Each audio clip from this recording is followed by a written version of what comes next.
Kremlin says Russian President Vladimir Putin is ordering forces to maintain peace in eastern Ukraine. It is not immediately clear whether or when troops would enter the country. As we learn of Putin's actions, Reuters reports Ukrainian President Volodymyr Zelensky is urgently preparing an address in the early hours of Tuesday on Russia's recognition of Russian-backed separatist regions as independent. Zelensky tweeted that he was also planning to speak to Turkish President Tayyip Erdogan and European Council President Charles Michel after earlier speaking to U.S. President Joe Biden and British Prime Minister Boris Johnson. After President Putin announced the recognition of separatist regions in Ukraine, he signed decrees recognizing the Donetsk and Luhansk regions' independence. The United States and the European Union responded by saying they would impose sanctions. White House spokesperson Jen Psaki said President Joe Biden will soon issue an executive order that will prohibit new investment, trade, and financing in the regions or anyone determined to operate in those areas of Ukraine. She said those measures would be separate from tougher sanctions the U.S. is preparing in case of a Russian invasion. In a joint statement, European Union Commission President Ursula von der Leyen and Council President Michel called it a blatant violation of international law.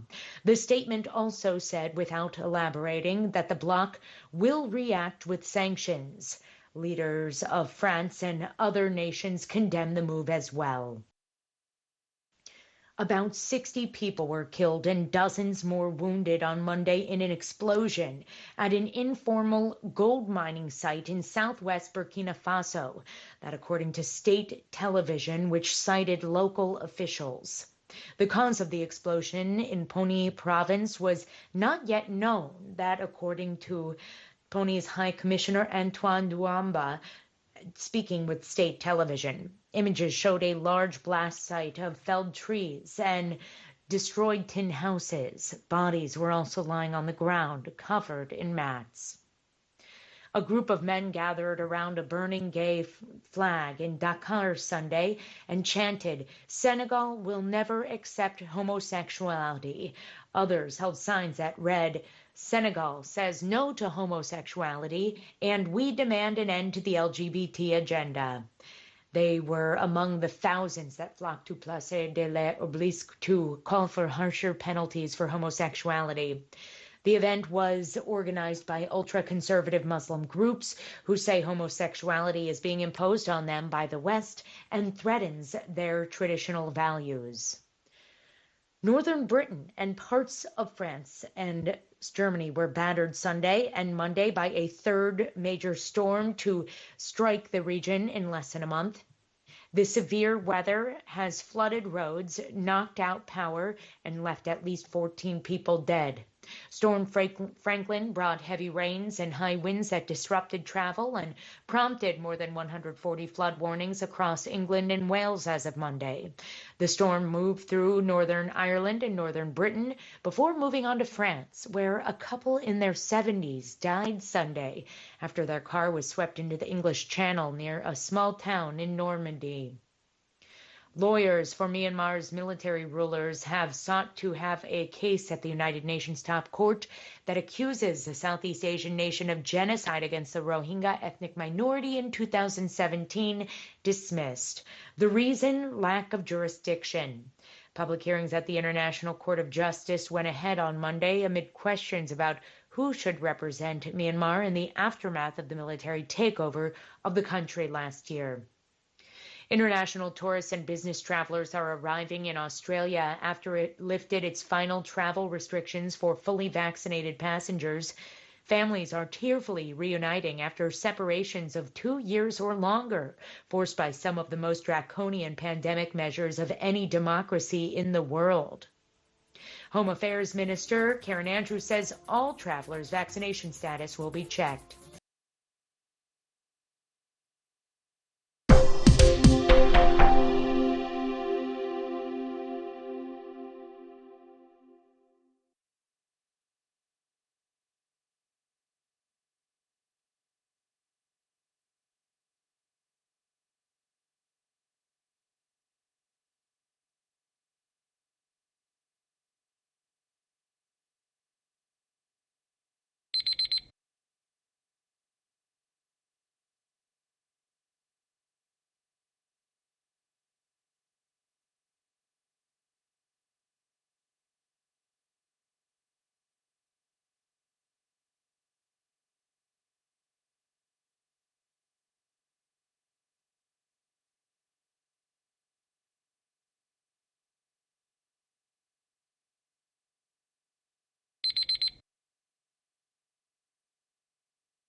Hi, thank you for watching. I hope the videos are useful for you. Please subscribe to my channel using the button below.